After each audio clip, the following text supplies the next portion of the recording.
Ну, разруху Владимира, недострой Суздаля, исчезновение клумбы Суздалю 1000 лет за 7 миллионов рублей или отсутствие в 21 веке на центральной улице Суздаля канализационной трубы. Люди там роют ямы, как в деревнях, чтобы сходить в туалет по нужде.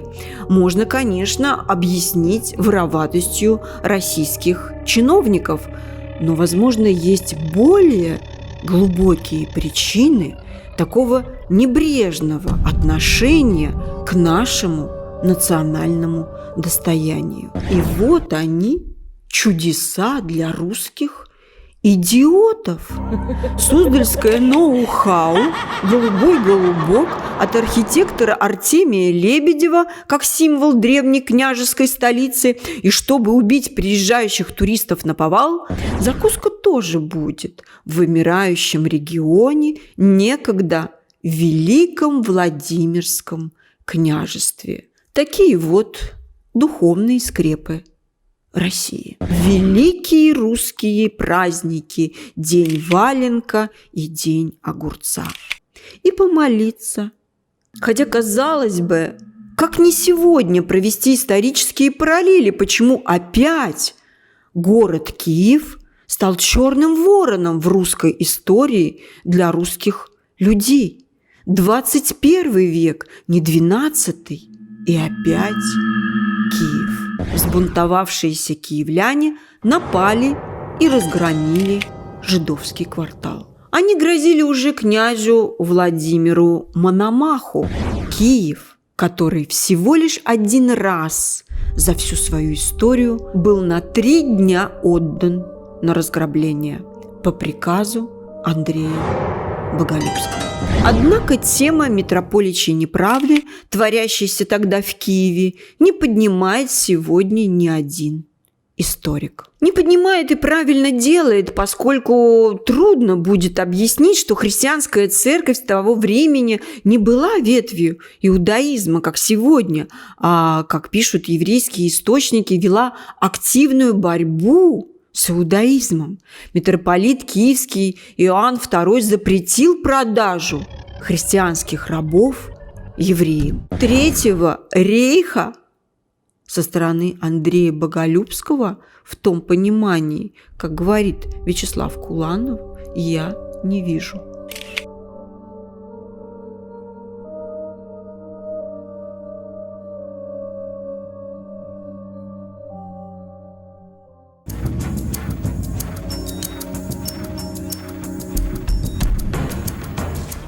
Добрый день, дорогие друзья! Я рада приветствовать вас на своем канале Эпоха X.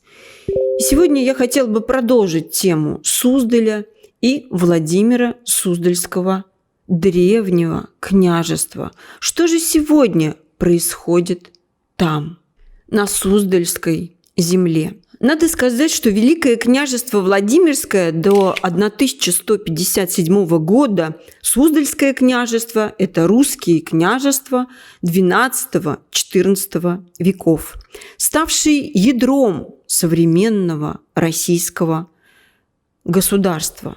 Владимиро-Суздальская Русь практически на 2 века древнее Руси Московской и была промежуточным этапом и образованием, столицей всего русского народа после того, как князь Андрей Боголюбский покинул Киев, точнее, одно из его княжеств, Вышгородское, и начал новую страницу в русской истории. Но почему же об этой важной странице в русской истории мы, кроме княжеских имен, ничего не знаем?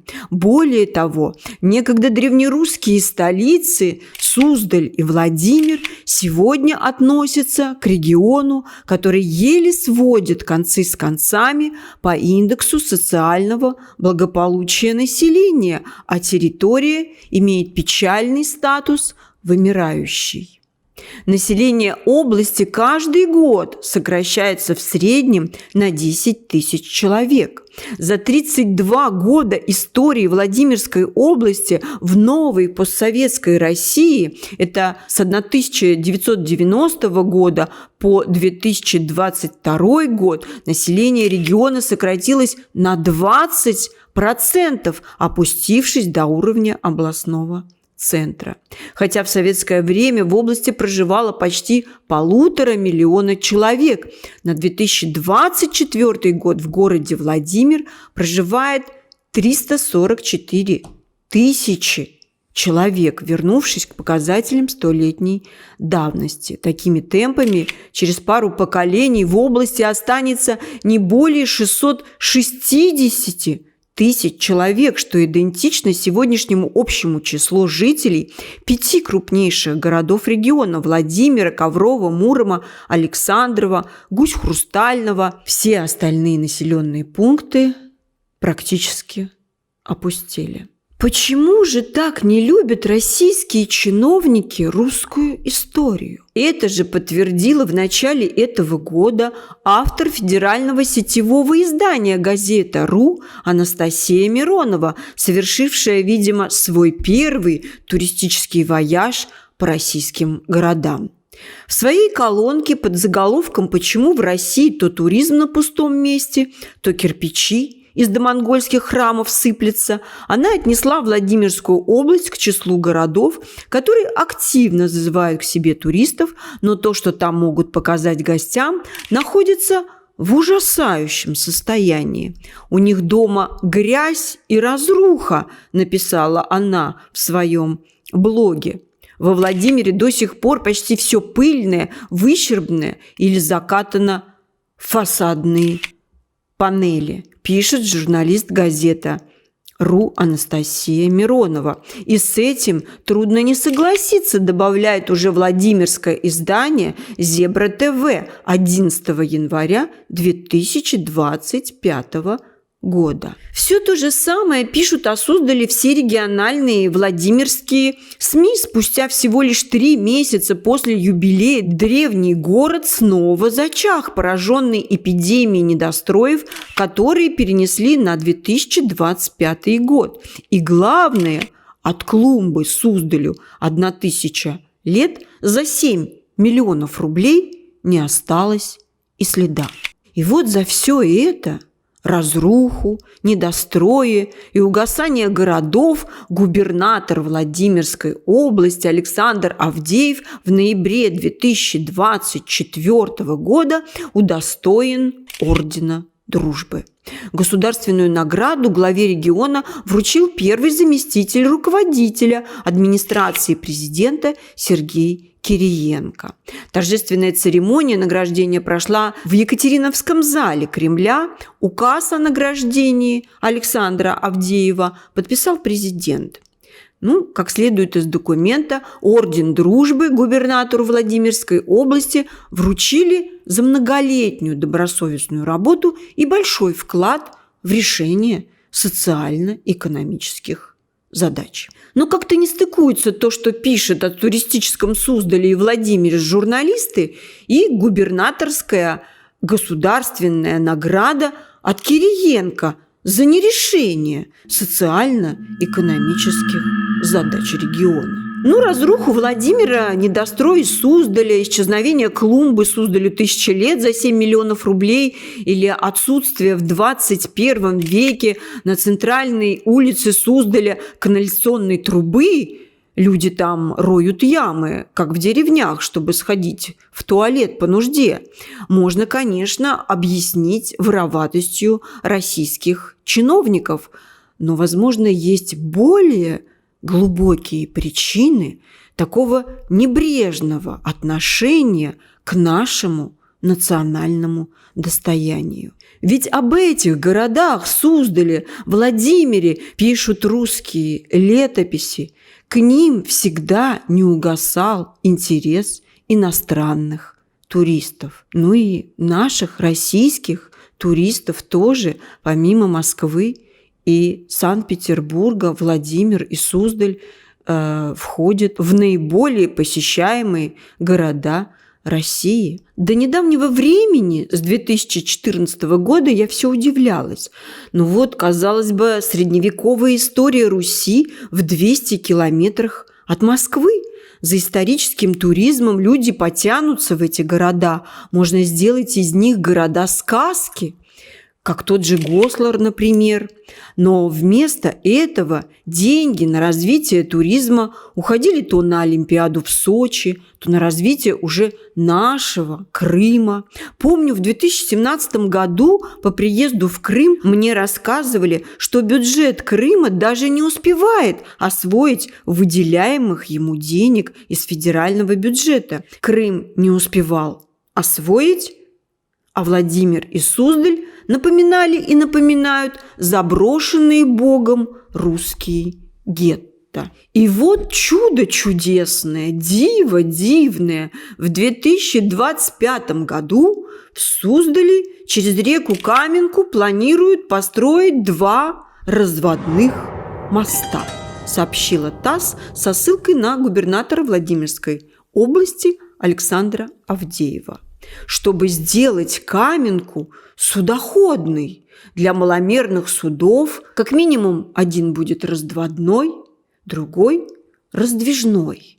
Наверное, с гордостью, будто сказку расписывал, сказал на пленарном заседании «Золотое кольцо России. Новое прочтение смысла и вызовы» в конце 2024 года губернатор Александр Авдеев.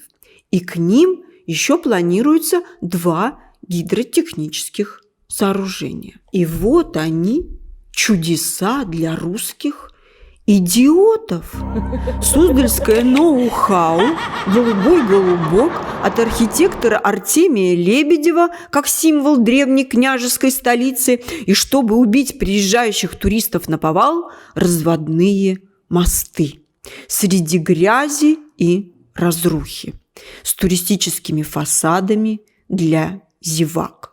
Ну и, как всегда, вишенка на торте, пляски, гульба и медовуха рекой на празднике огурца, самовара, пряника и валенка. Чтобы в этих наиважнейших для русского человека праздниках прочувствовался весь русский дух и все богатство русской истории. Радуйтесь, русские бараны! Вас вновь ждут медовуха, фейерверки, петарды, голубые голуби и изюминка-шоу «Разводные мосты».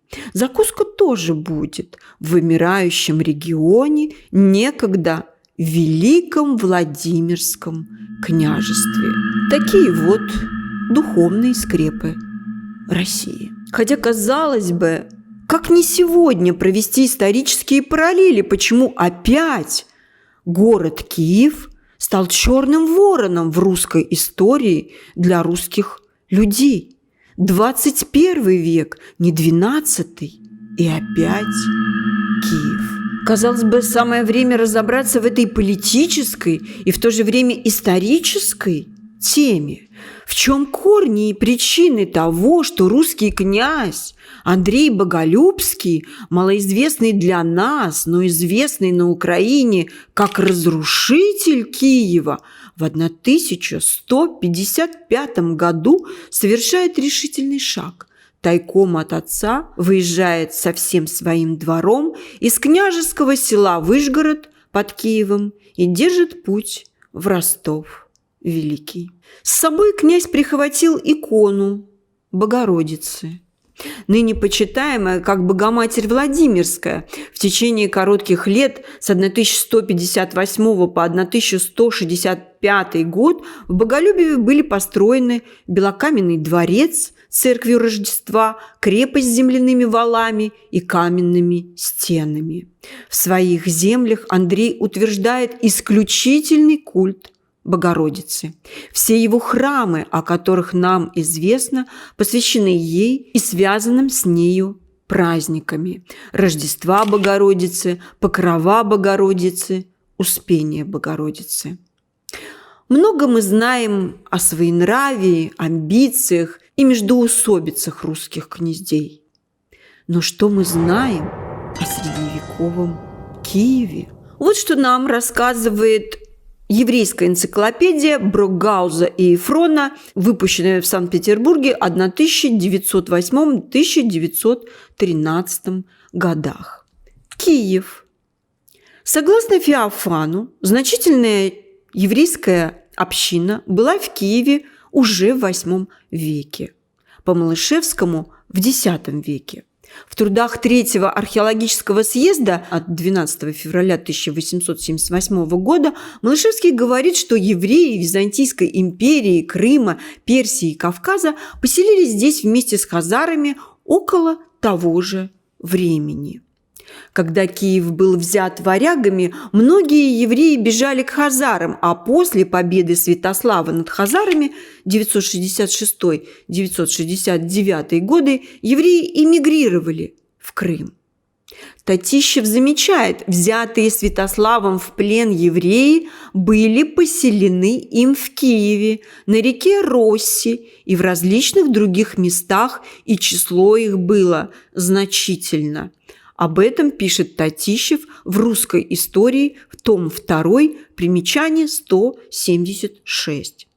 В XI веке в Киеве поселились евреи из Германии. Положение евреев в Киеве в то время было прочно. В летописях Нестора сообщается, что игумен Киево-Печерский Феодосий, живший в княжестве Изяслава Ярославовича 1036-1074 года рождения и смерти князя Изяслава Ярославовича. Так вот, игумен Киево-Печерский Феодосий в это время, во времена Изяслава, посещал ночью евреев, с которыми вел религиозные споры. Видимо, после таких ночных споров, сообщает энциклопедия, князь Изяслав перевел рынок вместе с лавками из нижней части Киева, Подола, в верхнюю, где проживали евреи, которые по Закревскому и Малышевскому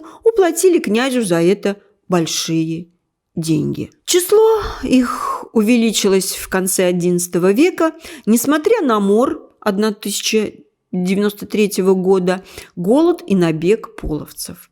По-видимому, сюда попали евреи из Западной Европы во время преследования при Первом крестовом походе. Великий князь Святополк II в 1095 году рождения и в 1112 году смерти его, Святополка II, относился к евреям благосклонно.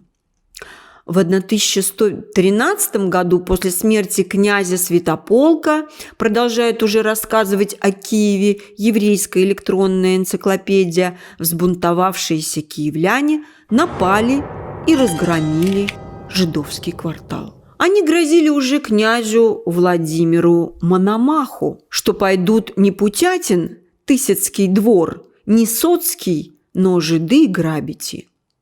Это цитата из летописи. Двор Путяты был разграблен киевлянами в 1113 году и остался в русском эпосе как своего рода образец богатейшей боярской усадьбы. В 1124 году еврейский или жидовский квартал Киева был уничтожен большим пожаром. Помимо пожара еврейского квартала 1124 года значительный ущерб евреям Киева нанесли ограбление города дружинами Андрея Боголюбского. В 1169 году указывает еврейская электронная энциклопедия. Киевский поход 1169 года не описан в школьных учебниках. Об этой военной кампании не рассказывают историки. Город Киев был обложен со всех сторон более чем 100-тысячным войском всех окрестных народов. По дороге на Киев Боголюбский привлекает половецких князей с половцами. К нему присоединяются и угры, и чахи, и ляхи, и литвы, и многое множество воинства совокупиша и доша Киеву. После продолжительной осады, проведенной по всем правилам военного искусства, Киев был взят. Сын Андрея Боголюбского, князь Мстислав и возглавляемая им коалиция из 11 русских князей в марте в 1169 года взяли штурмом и сожгли Киев.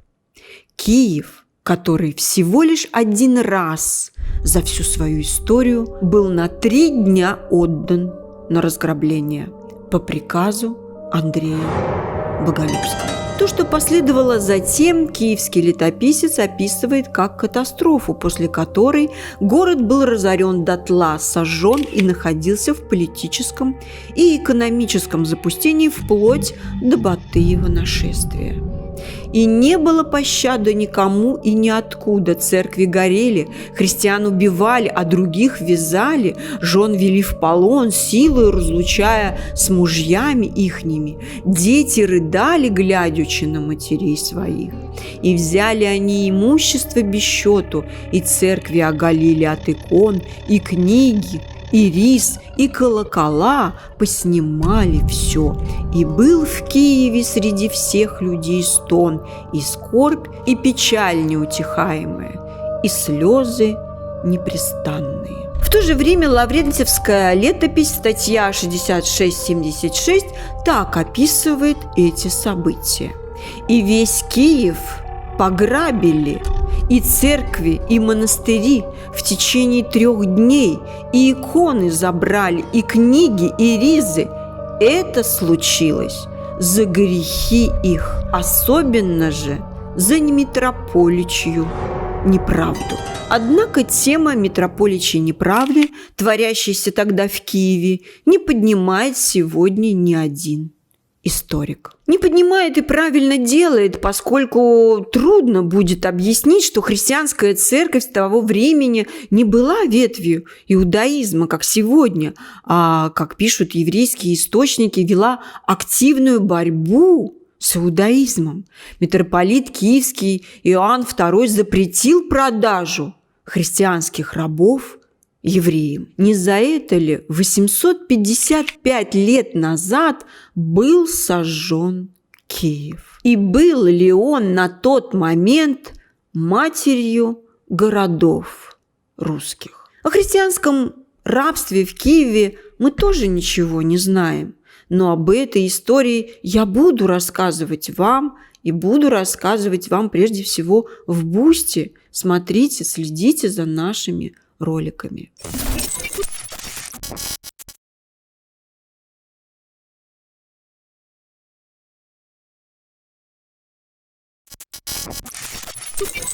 Разорение Киева войсками Андрея Боголюбского в 1169 году повлекло за собой решительные изменения в отношениях между князьями и киевлянами. Еврейская электронная энциклопедия пишет, что киевские евреи, как и другие горожане, пострадали от русских князей также в 1175 году. Летом того же 1175 года произошло одно из самых громких политических убийств в древнерусской истории. В ночь с 28 на 29 июня в своей резиденции в селе Боголюбове был убит внук Владимира Мономаха и сын Юрия Долгорукова, великий князь Владимирский Андрей Боголюбский. И эта смерть, судя по совпадению дат с убийством русского царя Николая II, была не случайной. А теперь скажите мне, что Андрей Боголюбский устроил на Руси Третий рейх, как говорит блогер Вячеслав Куланов. И еще обязательно напишите, чтобы я послушала всю его, Вячеслава Куланова, чушь. Здесь мы с Вячеславом Кулановым, при всем моем уважении к нему, не сходимся. Есть интересные его расследования, безусловно, нужно отдать им должное, но Третьего рейха со стороны Андрея Боголюбского в том понимании, как говорит Вячеслав Куланов, я не вижу.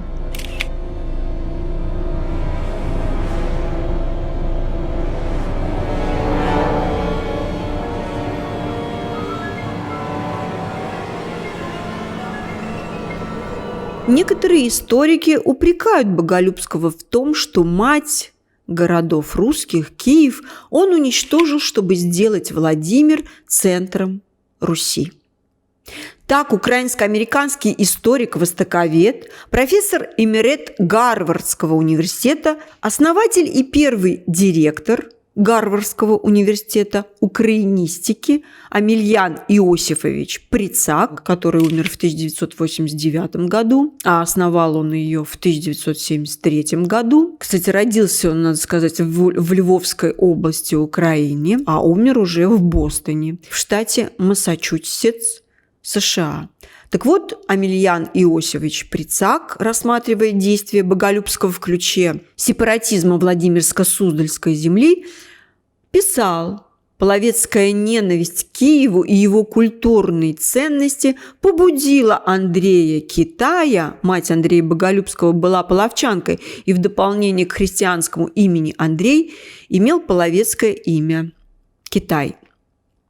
Так вот, побудила Андрея Китая, пишет Амельян Иосифович Прицак, разграбить и разрушить Киев в 1169 году, используя эти варварские методы для того, чтобы старейший центр утратил свою привлекательность. По мнению другого американского исследователя, действительного члена Украинской свободной академии наук, научного общества имени Шевченко Ярослава Пеленского, Андрей Боголюбский имел целью уничтожение Киева как центра власти и престижа на Руси и последующее включение его в новую политическую систему с центром во Владимире на Клязьме. Правда, мнение таких американо-украинских исследователей, которые, как видимо, изучили деятельность Боголюбского вдоль и поперек, я считаю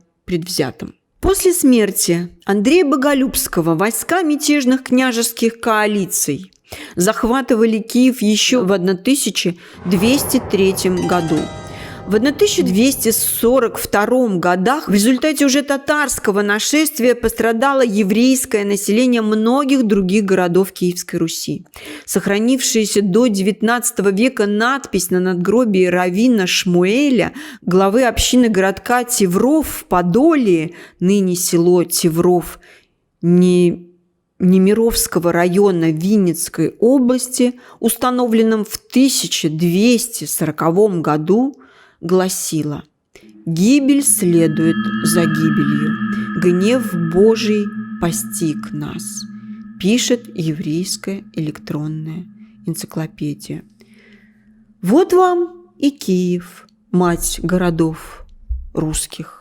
А нам говорят, что Андрей Боголюбский не захотел оставаться в Киеве, потому что Киев уже потерял политическую значимость из-за постоянных междоусобных войн, потому что торговый путь из Варяг в Греки, который проходил через Киев, потерял свое значение, из-за чего торговля потерпела упадок. А также говорят, что Боголюбский просто не хотел бороться за наследство, в общем, блаженный, взбалмошный Борчук. Говоря же о создании Владимирской Суздальской Руси Боголюбским, историк Василий Ключевский охарактеризовал события этого времени как разрыв народности, назвав ее кровавой полосой, отчуждением между северными переселенцами и покинутой ими южной родиной, и оценил действия князя Андрея Боголюбского как попытку произвести переворот в политическом строе русской земли. Так почему я должна верить не Ключевскому, а Вячеславу Куланову, скажите мне, пожалуйста, который не изучал, наверное, труды Василия Ключевского?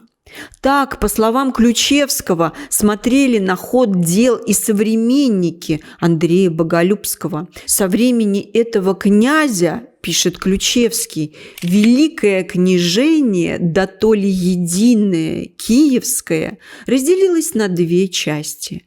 Князь Андрей со всей своей Северной Русью отделился от Руси Южной, образовал другое великое княжение – Суздальское и сделал город Владимир великокняжеским столом для всех князей. Получается, что Андрей Боголюбский стал великим раскольником Руси того времени, учинив великий раскол страны во имя жизни и будущего своего народа.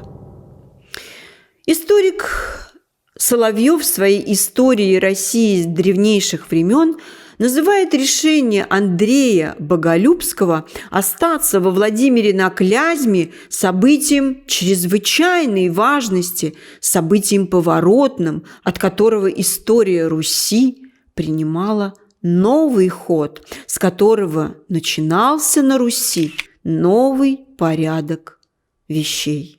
Он пишет: «Теперь отделится обширная область с особым характером народонаселения, с особыми стремлениями, особыми гражданскими отношениями. И именно поступок Андрея Боголюбского, когда он не поехал в Киев, остался на севере и создал себе там независимое могущественное положение, север начинал свою историческую жизнь этим шагом князя своего к новому порядку вещей», пишет историк Соловьев.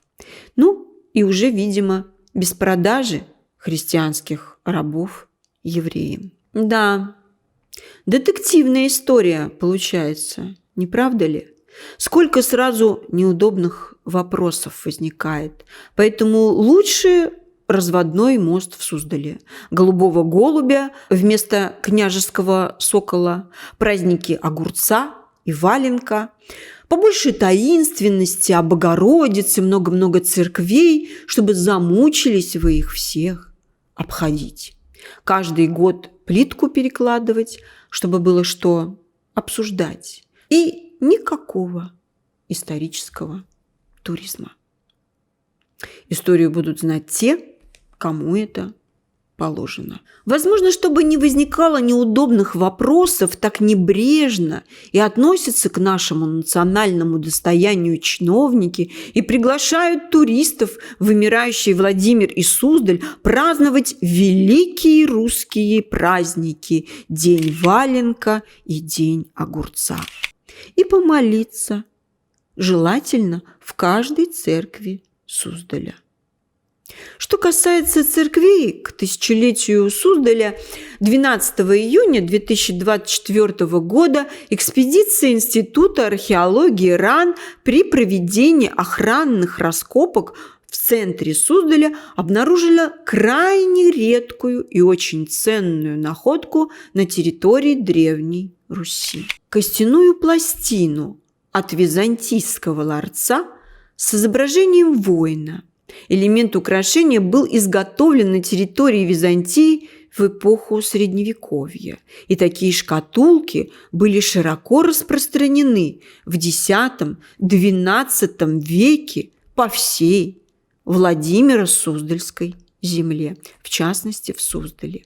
Найденная пластина говорит о расцвете Суздаля в XII-XIII веках и его связи с византийским миром, и наглядно показывает, что жители средневекового Суздаля знали нетрадиционное христианское мировоззрение и элементы его современной культуры, а были знакомы с античными образами и мифологией, являющимися одним из составляющих искусств Византии. Потрясающая новость и находка, проливающая свет на многое, в том числе и в белокаменном зодчестве Владимиро-Суздальской Руси. Но разве по этому поводу стоит разворачивать общественную дискуссию?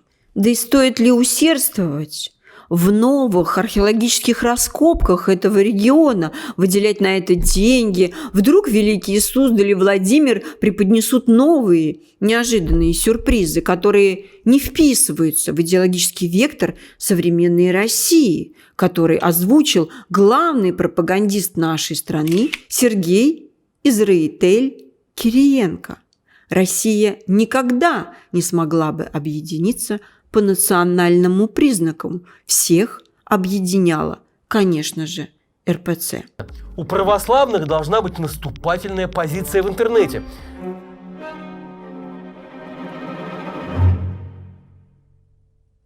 Видимо, в администрации президента или Белом доме правительства Владимирской области считают, что не истинная русская история, а только РПЦ может объединить всех в нашей стране по национальному признаку. Вроде нет уже давно политтехнологов Кремля Павловского и Белковского, но в формировании идеологии страны сегодняшние кремлевские политтехнологи ничего лучше пока не придумали. Именно пропаганда религиозных ценностей, считают они, основа управления российским государством. Но в одном из сборников о революции 1917 года сказано: «Погубили Россию не евреи, а правящие круги русского общества». То есть русские люди, которые отрицают ответственность русского народа, отказываются от своей собственной истории и культуры и превращают русский народ в рабов. Ну вот, пожалуй, и все, что на сегодня хотела я вам рассказать. Всего вам доброго, до новых встреч!